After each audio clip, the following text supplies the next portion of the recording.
The Oklahoma Sooners are down a starting wide receiver. Who's going to step up? We'll discuss on today's episode of Locked On Sooners.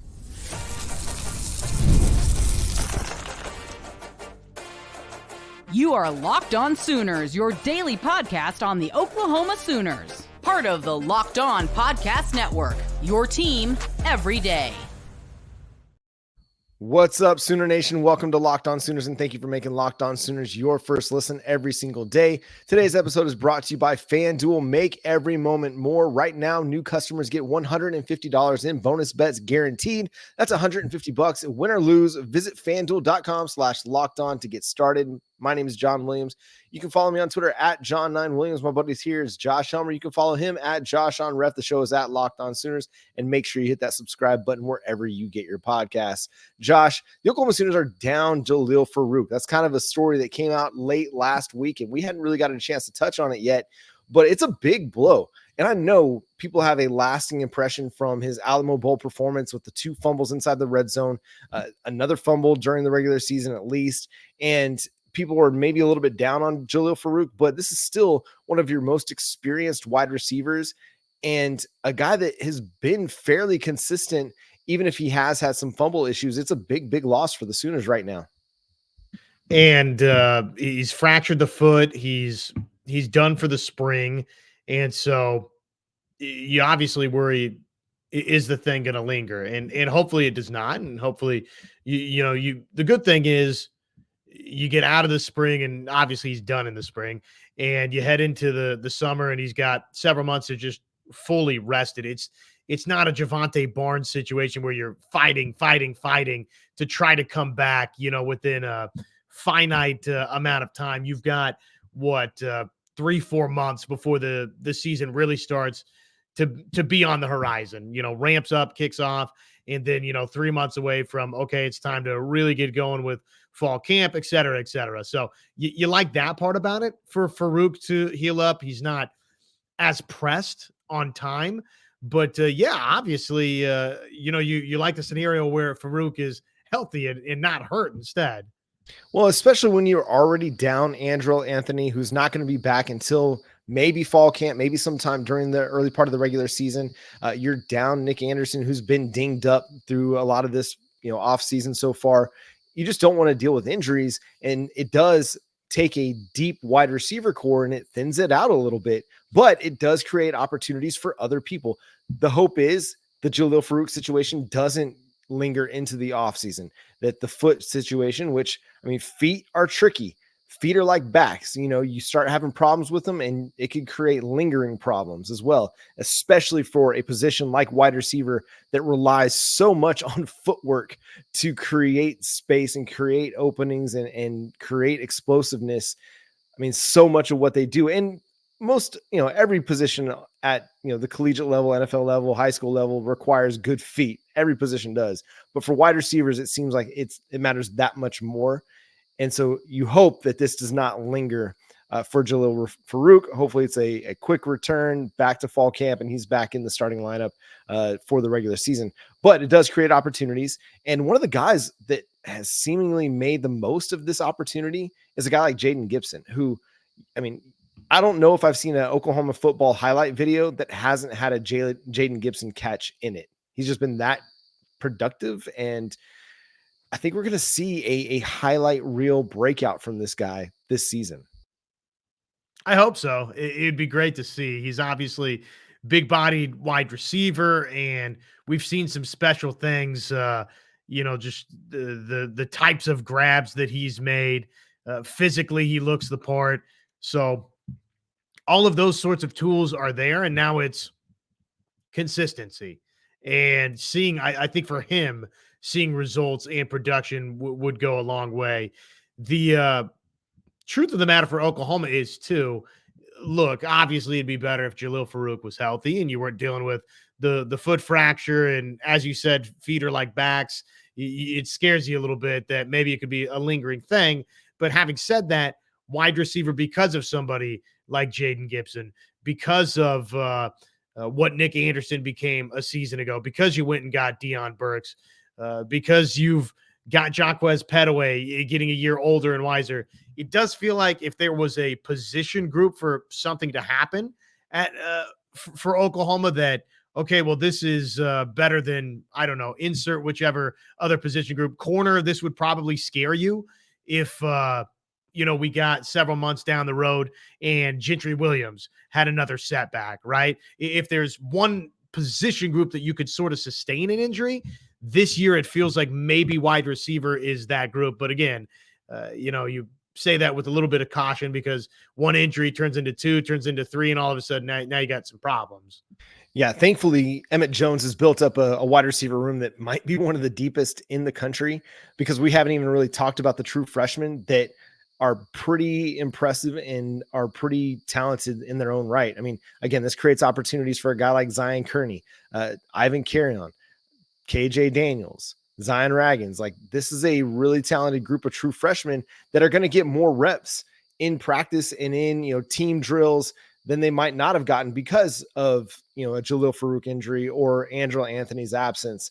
So it's going to be interesting. A guy like Jaquez Petaway, I know a lot of we're looking at him as a slot player, but you put him out on the outside too, and I think he can provide some production for you. This is a deep wide receiver group, and you're absolutely right, Josh, that they could withstand an injury or two.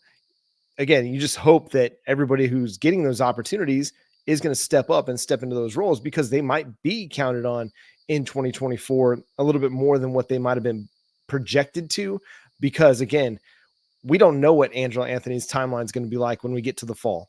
Yes, we're expecting Jalil Farooq to come back in fall camp.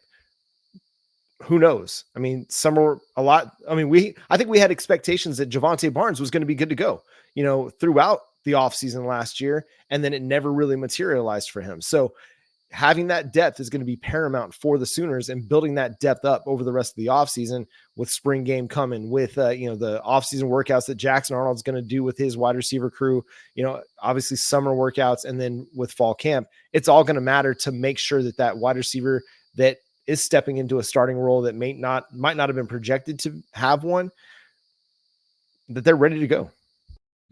Well, and it's probably worth pointing out again too that Jalil Farooq's a really nice player. And so hopefully he can get healthy in, relatively short order, because here's somebody that is approaching 90 catches in his Oklahoma career.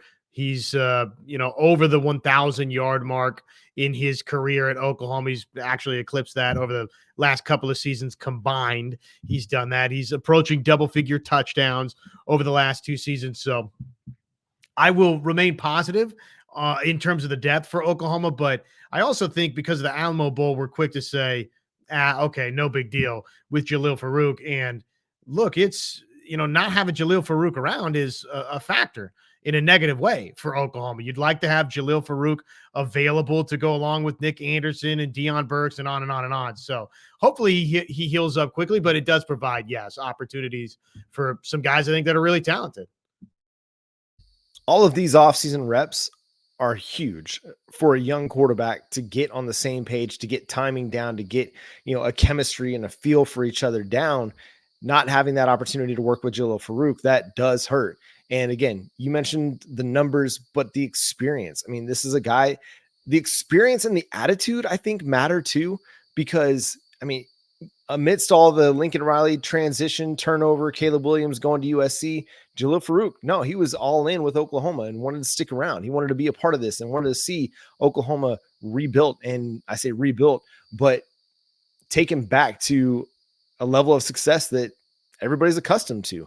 And he's been part of the leadership group, and he's taken on a leadership role this offseason to help take that wide receiver group to the next level. So here's hoping Jalil gets back healthy, because he's that do-it-all wide receiver that you got to have in your locker room, in your wide receiver room, that helps you on offense, on special teams, in the run game, in the pass game. He just does everything well for you, and is going to continue to get better and better. Two guys that set the tone for you defensively, Billy Bowman, Danny Stutsman. Are they getting a little hungry? Let's discuss next, coming up here on Locked On Sooners. It's playoff time in the NBA and NHL. Baseball, full swing, and FanDuel, it's your place to bet on every game. Right now, new customers get $150 in bonus bets guaranteed. That's $150. Win or lose, you can bet on everything from slap shots to home runs to slam dunks, all on an app that's safe, secure, and easy to use.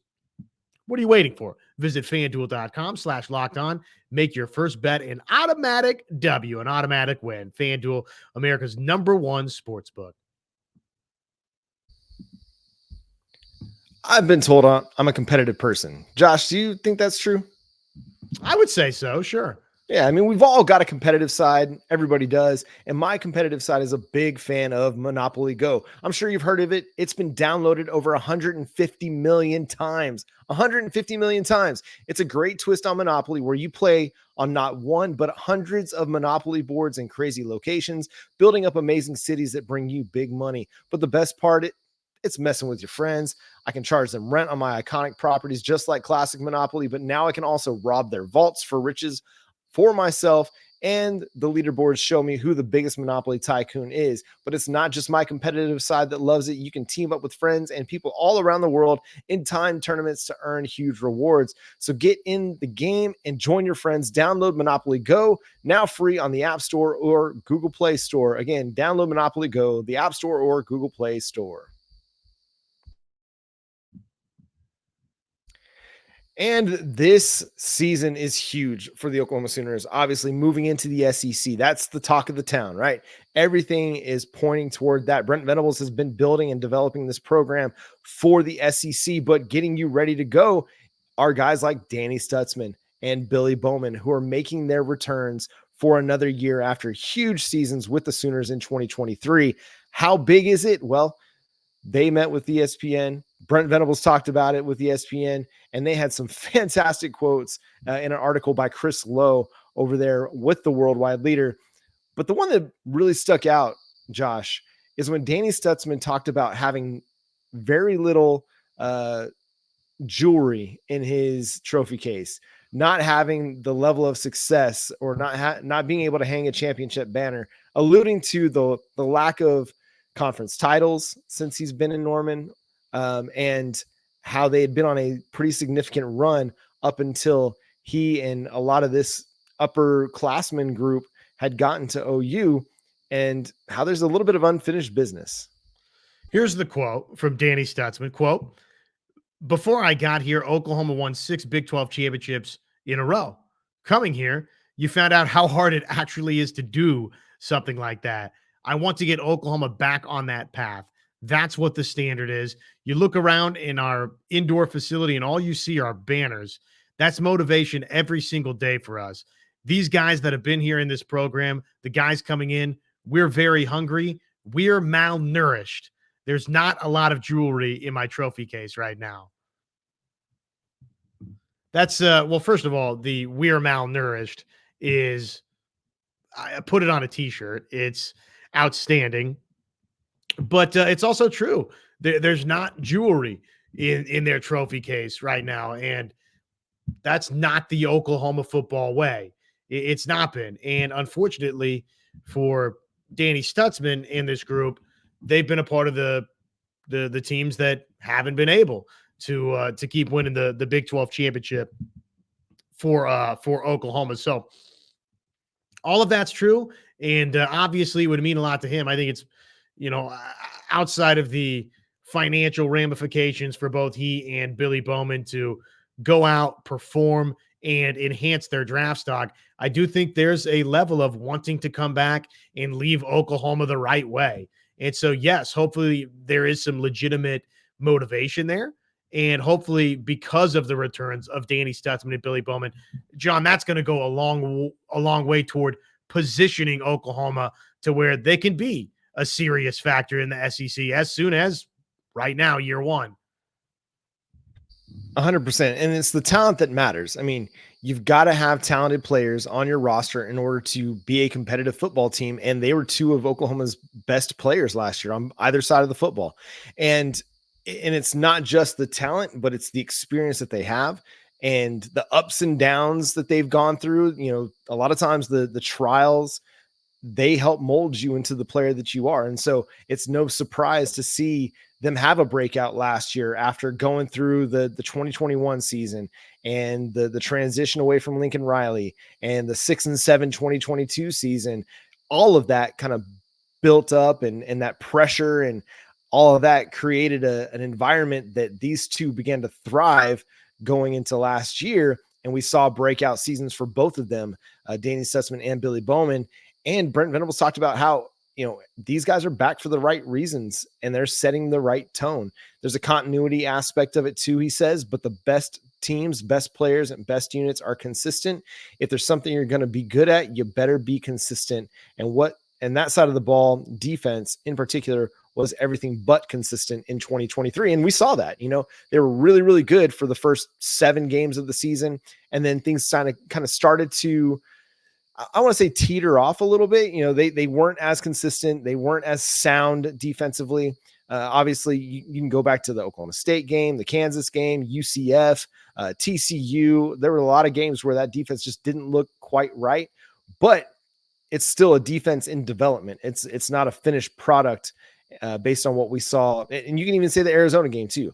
It's not a finished product by any stretch of the imagination, but having guys like Bowman and Stutsman back to lead the defense, having that experience, that you're not having to replace those guys, you get to supplement what they did for you in 2023 with more developed talent around them to hopefully continue to better take advantage of their skill sets and their talent. And so that everybody continues to get better on the defensive side of the ball, because you're going to have to be really good defensively as your offense transitions with Seth Luttrell, with Jackson Arnold, with the new offensive line. One of the, speaking of consistency, one of the items that Coach Venables has talked about this offseason, really when you talk to any of the defensive playmakers that have been around, and even the young guys too, but especially the Danny Stutsmans, Billy Bowmans of the world, one of the items that they touch on is straight from the head coach, which is Oklahoma was right there, tackles for loss. They were right there, national leaders, but they weren't consistent down in and down out. They unfortunately gave up a lot of explosive plays, particularly in the passing game a season ago. So, and that's been a bugaboo for Oklahoma defensively for a number of years. We saw signs that maybe that was changing early last season, but unfortunately it reared its ugly head late, to where Oklahoma, you can't have 2 good downs. You have to have 3 or sometimes 4 good downs defensively to get a turnover on downs or to force the punt, get the football back. Offenses seem like they're more aggressive than ever before. So you have to have good plays together. Having 6 out of 8 good plays isn't good enough if the 2 money downs you give up 15, 17-yard completion. So that's an area that Oklahoma, they just have to get better at. And I think Danny Stutsman, Billy Bowman, guys like that, they understand that's the area. That's the fine line we're talking about. And they did make improvements in 2023, but like you're saying, Josh, it wasn't consistent. We saw the Texas game where they stopped them 4 straight plays on, first and goal from the 1 and got that turnover on downs. Same situation against UCF. Looks like they're going to get that turnover on downs and then get a little bit too excited and get an unsportsmanlike conduct penalty, gives them a fresh set of downs and unable to make the stop. Against Arizona, I mean, there were several times that they had Noah Fafita in long down and distances and weren't able to come up with the 3rd down stop to get off the field. But again, it's a defense in development. It's continuing to get better. What they were in 2023 was a better version of what they were in 2022. Now they got to be a even better version in 2024. Obviously, there are still things that they got to continue to get better at and continue to work on, answer some questions at cornerback, defensive tackle. But I mean, there's a lot to like about where this Oklahoma Sooners defense is heading. And a lot of that is because Danny Stutsman is back and Billy Bowman is back. 2 guys that could have truly all-American seasons and set themselves up to be top 50 picks in the 2025 NFL draft coming next year. Those 2 guys, I think it's pretty obvious, but probably worth saying, they will be remembered as great players at Oklahoma, especially Danny Stutsman. I think that's pretty well secure at this point, but they've got a chance to come back and be all-American type players like you mentioned, all SEC type players like you mentioned. And if they do that and it coincides with Oklahoma being in the mix in the SEC or getting into the college football playoff, but being a legitimate national player, not getting in as the number 11 team in the college football play, 9, 10, 11, whatever it may be, right? Serious player in the SEC and legitimate national player next season. Well, now all of a sudden you have the chance to leave Oklahoma. And I understand that there's a financial ramification too for both. And there should be. And they're totally entitled to that. And wish them nothing but the best with the way they play to enhance their draft stocks. But there's a legacy element at play, I think, for both Danny Stutsman and Billy Bowman too. If they come back and they're great and they help Oklahoma have a magical first season in the SEC, the way those two guys are remembered, it's just going to be night and day. Yeah, they do have a chance to do something magical in this first season in the SEC. I think even if they get into the playoff, but are able to make a little bit of a run in the 12-team college football playoff, I think that can set themselves up to be remembered as a couple of the all-time greats. We'll see where their legacy is left come the end of the season. But man, I'm excited to watch these two ball one more time in 2024.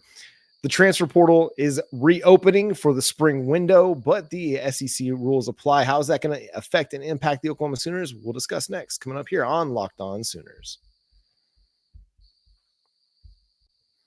When you're hiring for your small business, you want to find quality professionals that are right for the role. That's why you have to check out LinkedIn Jobs. LinkedIn Jobs has the tools to help find the right professionals for your team faster and for free. It isn't just another job board. LinkedIn helps you hire professionals you can't find anywhere else, even those who aren't actively searching for a new job, but might be open to the perfect role. In a given month, over 70% of LinkedIn users don't visit other leading job sites. So if you're not looking on LinkedIn, you're looking in the wrong place. I know that as a nurse, I'm constantly getting emails and notifications from LinkedIn for people looking for me and my skill set to come, move to Arkansas, to Texas, wherever you might think, because everybody's looking to hire and they're doing it through LinkedIn. That's where everybody's contacting me from my resume and trying to get me away from that. I'm content. Y'all can quit it. Quit filling up my inbox over at LinkedIn. But again, a great place to hire. It's why 2.5 million small businesses are using LinkedIn, because they've made the process easy and quick. They'll help you even write job descriptions over there at LinkedIn. So go post your job for free at linkedin.com/lockedoncollege. That's linkedin.com/lockedoncollege to post your job for free. Terms and conditions apply.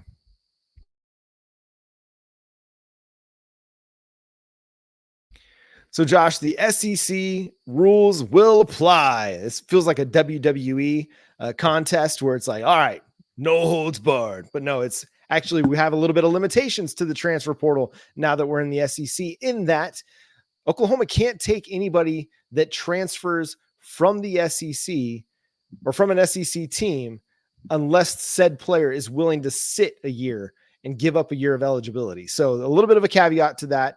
If somebody from Alabama wanted to come to Oklahoma, they could come, but they'd have to be willing to sit out the 2024 season and get ready for 2025. So really interesting little nugget on that front. I think Oklahoma is not going to be a big spender or big player in the spring transfer portal window. There'll be some areas where they do look to make some additions, but I don't think this is going to really impact Oklahoma a whole lot this spring. Well, how about this?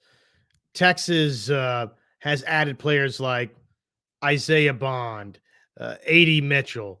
Oklahoma's added players like Dejon Terry from Tennessee, Brennan Thompson from Texas. So there are a couple of notable examples where that's not doable under this format in the SEC. And sure, if somebody really, really wanted to come and be a part of Oklahoma, they could sit the year from an SEC school. But you and I think pretty much everybody knows that probably nobody for the most part is waiting right now. So to me, this means that it severely reduces the number of serious transfer options for Oklahoma going forward, because most of the talent in America, the high level talent, it has been recruited and signed to the SEC. Now, that's not to say that there's not a player at Ohio State or Michigan or a select couple of Big Ten programs that maybe you wouldn't welcome with open arms. Obviously, there's a group of 5 situation here or there, or a different power conference school that isn't from the SEC. It's not a one size fits all, but I do think, to me, it kind of limits the options a little bit. Yeah, it does limit options. It's going to take a player pool out of the mix for you, and where you've been able to take advantage of guys transferring out of Tennessee with Dejon Terry and Eric Gray and Wanye Morris and Key Lawrence. It's going to impact you a little bit, which is interesting. So I'm thinking about this, how, okay, SEC rules are going to apply to Oklahoma and Texas, according to everything that we're reading and everything that's been reported out there. But Key Lawrence transferred from Oklahoma to Ole Miss. Isaiah Bond from Alabama to Texas. So I'm curious how this is all working out, and what the consideration is there for other programs. From what I can read, this is from Chris Hummer of 24/7 Sports. The SEC rules restrict intra-conference transfer movement in football to athletes who entered during the NCAA's winter transfer portal window, December 4th through January 2nd. So basically, you've been on campus, you can't transfer now. Yeah, so this is going to be interesting. And, I'm fascinated to see how this does work, because there are going to be guys on Oklahoma's roster that are going to be looking for other jobs. You only have so many scholarships available, and that's just the reality of it. We talked about it in our episode yesterday. There's still only a couple positions where we think Oklahoma could add players: defensive tackle, maybe defensive back. You don't really have a lot of needs. Offensive line being some of the areas where Oklahoma could get into the portal mix. But ultimately, this is a deep roster with a deep pool of talented players that you don't really have many concerns as things sit here on April 16th. Well, I'm pretty sure Oklahoma's healthily above the scholarship limit with some preferred walk-ons. But beyond that, I mean, so something's got to give at some point. Now, that's not to say that something can't give at some point, but in terms of scholarship numbers, I think Oklahoma's tapped out. Yeah, from what I understand, I think Travis Davidson, your man over at KREF, pointed out they were at 91 transfers by his count, scholarships by his count. So they'll have to, quote unquote, process. That's a new term under the NIL and transfer portal era. But who knows, man? I don't know how they're going to create the roster space for what they've got now. But, this is a group of coaches that have done a really good job building the roster. And so I'm sure they've got a plan in place. Brent Venables has said they're going to be active in the transfer portal, that they're not going to let it go by without trying to add talent. But again, I think it's going to be in specific areas, and they're going to have to be players that are specific upgrades for their roster. You could maybe gray shirt a couple of freshmen if you can talk them into it. But again, it's always the idea that you're going to talk somebody into, hey, you'll be on scholarship, just not straight away, is, sounds like a challenging conversation to have. If that, if that's the conversation to begin with, okay, then sure. But if that's a tough thing to come back to the bargaining table, as it were. Yeah, I think of a player like Andy Bass, who basically came in as a preferred walk-on plus. You know what I mean? Like, in any other circumstance, he might be a scholarship player, but because of his proximity to the program and to the school, there's opportunity for him to have that preferred walk-on status, but he's viewed as a little bit more than just a typical preferred walk-on. So we'll see, man. It's going to be fascinating how they continue to build the roster and, work toward getting to that 85 player limit by, fall camp, because there's a lot of work to be done. And I think they'll probably try to add a player or two in the portal. They've already been active in trying to recruit Philip Blighty, the defensive tackle out of Indiana, played previously with Texas Tech. We've heard connections to Landon Hatchett, Gary Hatchett's brother, that's still with Washington. Who knows if that will resurface or not? I don't know. It's going to be fascinating over the next couple of weeks to see where this all goes. But that's going to do it for today's episode of Locked On Sooners. Subscribe to the show wherever you get your podcasts. We're free and available on all podcast platforms and on YouTube. Hit that notification bell to let you know when new episodes drop. Follow Josh on Twitter at JoshOnRef, myself at John9Williams. Until next time, he's Josh Helmer. I'm John Williams. Boomer Sooner.